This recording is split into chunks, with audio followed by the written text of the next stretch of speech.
Thank you. Good afternoon, everybody. Really, thank you very much, Daniel and the conference committee, letting me be here, introduce some of my past experiences. So roughly, I've done SIP and Kamailio for about 12 years, but in the middle, I sometimes shortly wander off to do some audio processing, other projects, but mainly is SIP and Kamailio. So in the past, I've done some VoIP systems for encrypted audio and video services and the development of SIP client-side code in embedded C, and worked with SIP server as well. The SIP server obviously is mainly Kamailio, and there are some functionalities I implemented using Kamailio before. So today I'm going to talk about some nice introductions for new, especially new users for Kamailio, because when you first start, the learning curve can be very steep, and sharing of some of my experiences. And I'll talk about the versatility of Kamailio as a proxy and a bit of SVC as well, and the RDP engine and the Kamailio together to provide some kind of back-to-back capabilities, especially for driving the media around. I will show you some demo later. So driving Kamailio, in order to use the powerful platform, you need to have a low-level SIP knowledge. Is essential to get the SIP messages right, and then so that you can ensure the correct routing of the messages. And when usually sometimes you find the third-party telephony devices not quite compliant. In that case, it is possible to tweak your Kamailio to fix their problems. Kamailio gives you a lot of control to the SIP messages. For example, you can add and remove, modify the parameters and SIP headers. Using Kamailio is basic like programming on a SIP platform. So if you're a programmer, your programming skills will come in handy. It's quite different from Asterisk and FreeSwitch because using those softwares, they try to hide the complexities and a lot of details underneath, so exposing very limited, easy-to-use functions for you to use. But for Kamailio, you see all the details underneath. So getting started, the SIP Bible, RFC, that everybody knows that, I'm sure. And when you first start, it's a good practice to use the example configurations, probably come out as part of the release. Because there are so many different ways to implement the same thing. You can do it in an effective, efficient way, or you can do it in a horrible way as well. So it's good to learn from the best practices. And then for troubleshooting, you've got logging facilities in Kamailio and debugging modules like debugger and capture facilities, TCP dump, where you can have a look at each part of the SIP message, and where from combining the TCP dump and the logging, you can see what you want the Kamailio to do and where the messages end up eventually, so you find which bit goes wrong. So when you get stuck, you can always check the source code. That's the best bit of the open source. A couple of times I was implementing some new functionality is quite complex. I was thinking, what parameters is it actually expecting? After trying it a few times, it still didn't work. So I had to look at the source code. Even if you don't understand each single bit of that, probably you can get yourself on track pretty quickly looking at the source code. And we got a very responsive and helpful community as our users' mailing list, and try to be specific about your questions so that you help others to help you, and then describe your problems clearly. A few times I was implementing something a bit complex, and I tried a couple of times, and I thought, it doesn't work. I try this, so I get a conclusion, and then try something else. It still doesn't work. And then when I write it down, preparing to send the question to the mailing list, I find some loopholes in my logic. So it's basically like all the troubleshooting, you tidy up your thoughts, and then maybe you find the solution yourself in the end. And advanced training, I've done that a few years ago. My experience is quite intensive. Even when I attended, I had quite a lot of years doing Kamailio, pretty comfortable with it. I still find it's quite intensive because Daniel tries his best to put so much message, too much information, so much information in your head. And but after the really a lot of hard work, Daniel will take you out for nice meals, and so that he can torture you in the following sessions, right? So some common problems I've been hit using Kamailio as a proxy was sometimes, well, usually Kamailio connects with other SIP devices like SBCs or whatever, and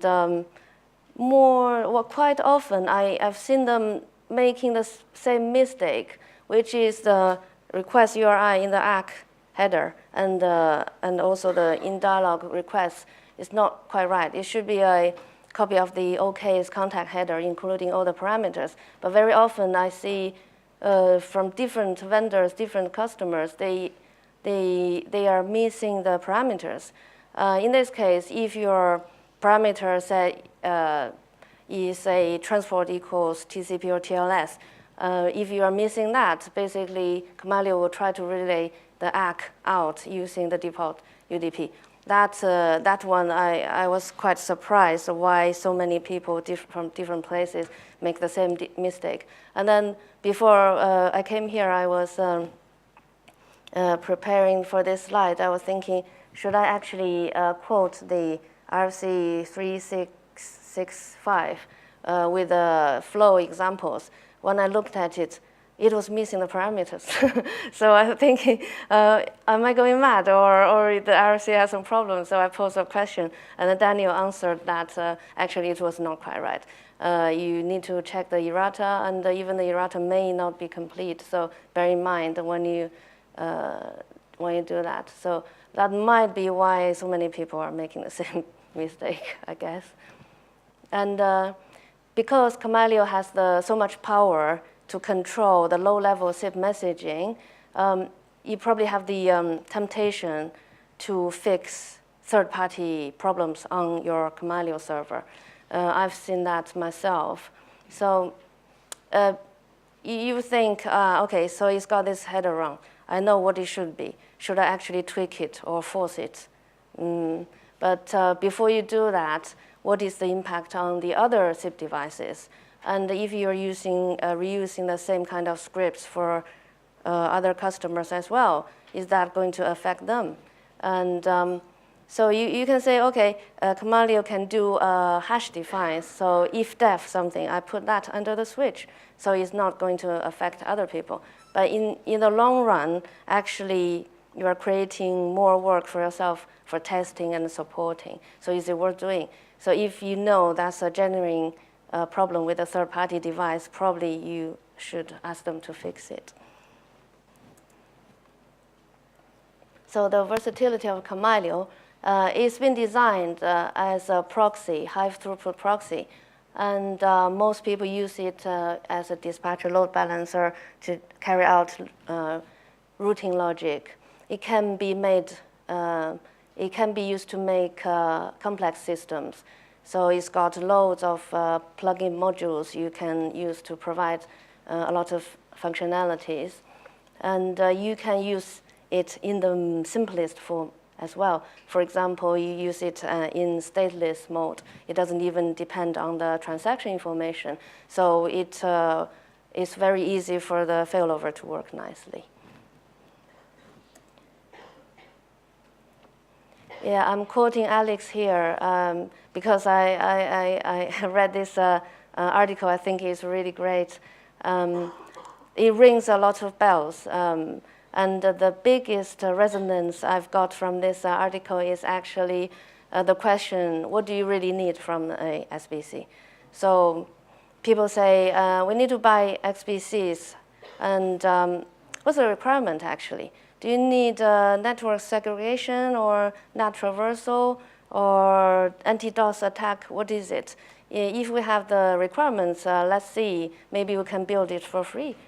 But it's not always that easy because you've got some decision makers who may say, we need a SBC because everybody else is doing that. And, or some more technical people will say, we need that because that's what I've been doing for the past how many years. So that's the only way. The logic is not quite there in my mind, but as long as they're happy to spend the money. And now I'm going to talk about something a bit more interesting. The B2B features provided by proxies. It sounds strange because proxies are basically not back-to-back. In Kamailio, we've got some facilities. For example, the topology hiding stripping modules. In that case, Kamailio does something to dress up the message a bit, change it. So it looks different, but basically it's still a proxy. Some message come in and some message goes out like that. And the dialog module, you can use that to send buy messages to terminate the call when the credit runs out or whatever. And then we got this UAC module. In my mind, from that time, the nice life of Kamailio as a simple proxy has ended. So now you can send messages out and you can create calls. And the RTP engine, we know that's a high throughput proxy for media, especially when you use the kernel mode. And it's got capabilities for media handling, encryption, decryption, transcoding, recording, whatever. It basically manages separate collags inside. And then the collags can be processed pretty independently, differently. So co-handling by Kamailio and RTP engine.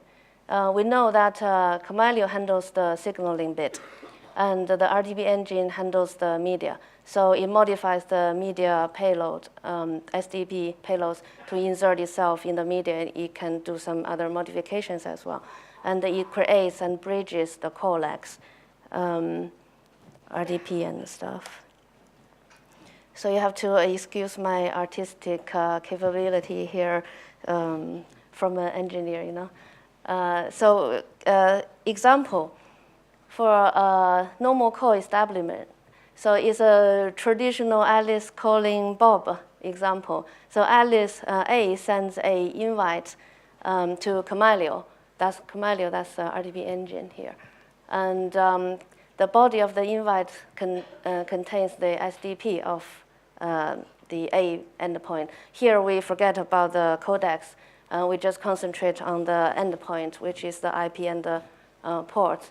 So the invite messages hits Kamailio. Kamailio sends a offer command into RTP engine.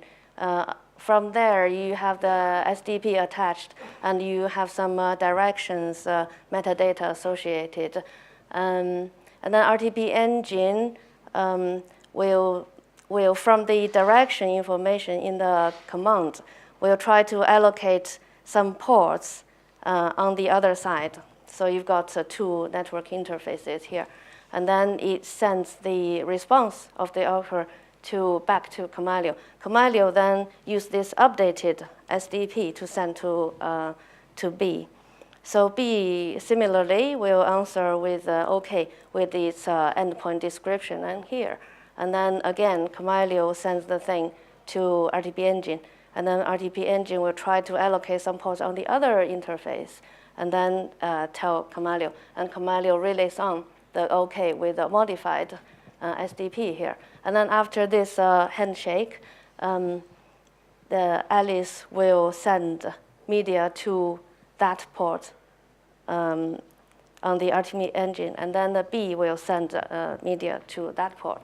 And then internally, the bridge happens on the RTP engine, so you have a call established in here. Of course, I'm missing the ACK here. It's not very important. And then example 2. So now for media diversion, I've drawn Kamailio and RTP engine together in one box now. And then now here you can see between A and B is the original call we just established previous slides. And then what if we want to get B to establish the media with a different endpoint C in this case? One possible way is for A to send a reinvite saying, okay, after the original media establishment, A sends a reinvite saying, now I've got an updated SDP, which points to C. And then B will reply with the original SDP here, and then the ACK I've ignored here. And then after that, you have diverted media flowing between B and C. So we got some obvious observations. So first, we know RTP engine creates and the bridge collects for normal call establishment or driving the media around. And RTP engine maneuvers the media on the commands of Kamailio. It doesn't see the SIP message, of course. It only sees the commands from the Kamailio. And so it doesn't even care or know whether Kamailio did receive any SIP message. So actually, in that case, we can use Kamailio to trigger some actions on the media, even if it didn't receive some SIP message. In this case, we could fix something up on Kamailio, pretending it's received some SIP reinvite, for example, so that it triggers the diversion of the media internally.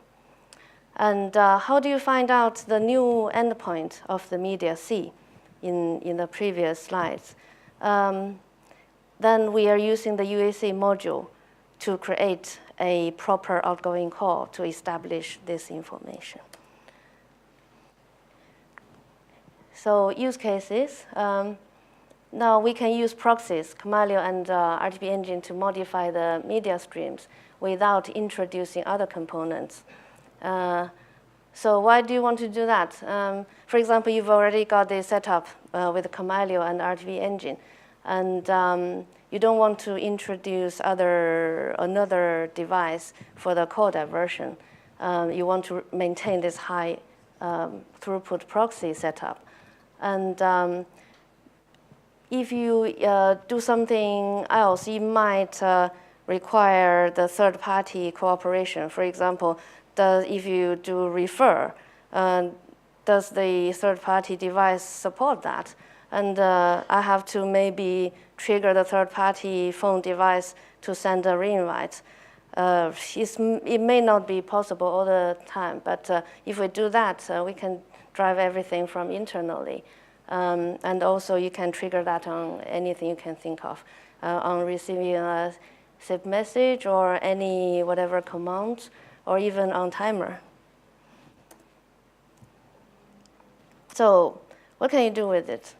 During an established call, maybe one party wants to call another party, saying, ask some questions and go back to the original caller. Or if you have a caller who's not very happy, you can divert him into a IVR playing classic music to calm him down. On timer, you can play some ads to the caller every few minutes just to show we can trigger that on timer routine. And if your caller goes angry, you can put them into a quiet room. That all works. Anything better? I'm sure there may be. I'm doing a demo. So I've got my local setup on my PC. Both of them are basically on the same VM running on VirtualBox. I've given them two separate IPs just for convenience. It don't have to be. So on the Kamailio and the RTP engine, they are doing as a registrar and for the media, driving the media around. And I've got Asterisk, which provides core endpoints, the callee and the diversion target. So we got 6,000, and then when I enter one on that phone, it will divert into 1,000. When I press 2, it will divert to another registered phone. So let's try the demo and see if it works. Right, so this one, that's a 100 caller registered on Kamailio, and the other one is the other destination for diversion. So if I create a call for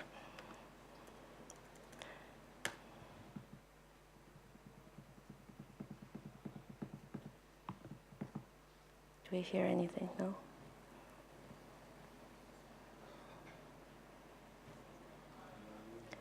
There's no audio.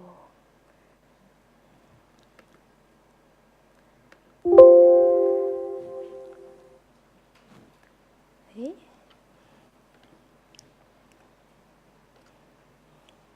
Let's try again. Don't know why. Oh, you may have tried to go to the HDMI. I'm not sure. I'm not sure. You have to select the output to be HDMI on your computer. I need to go here. Ah, it's going there? Yeah. Technical support. If I unplug this, hold on. Ah, no. Here. Oh, right. Welcome to Yufei's Kamailio and RTP engine demo. You can enter a digit at any time during the call to be connected to another channel.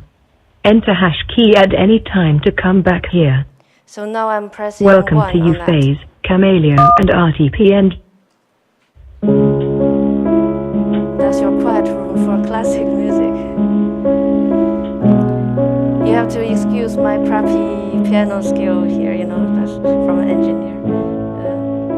So you can enter a digit at any time during the call to be connected to another channel. And then if I enter hash key at any time to come back here. It rings another Welcome to Yufei's Kamailio and RTP engine demo.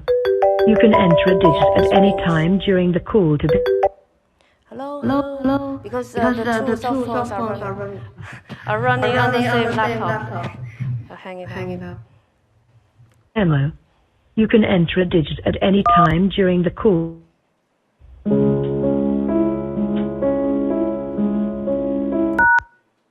Welcome to Yufei's Kamailio. Yeah, so I've diverted a few times. Any questions? Oh, yeah. So you're...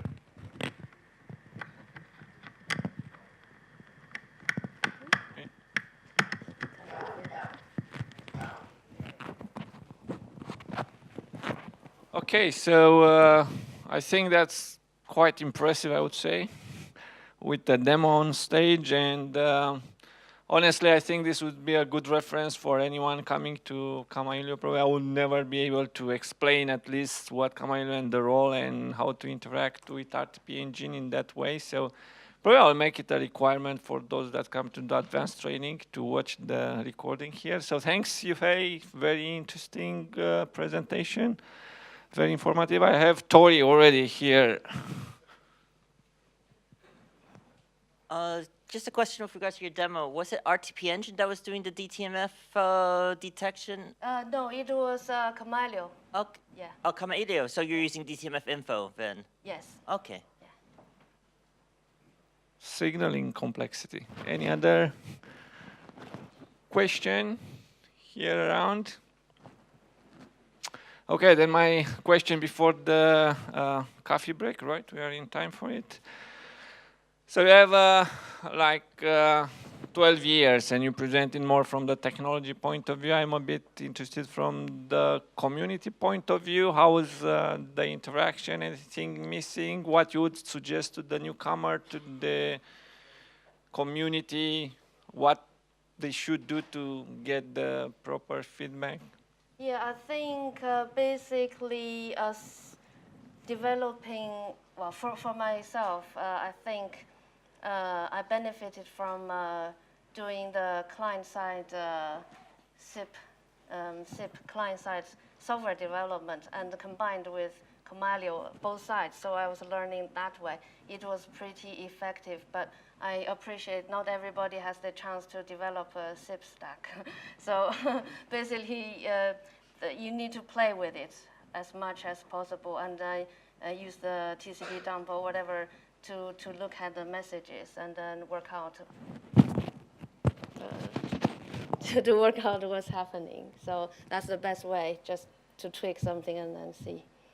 Okay, so always playing with the technology is the way of learning it. Thank you again, Yufei. Really appreciate your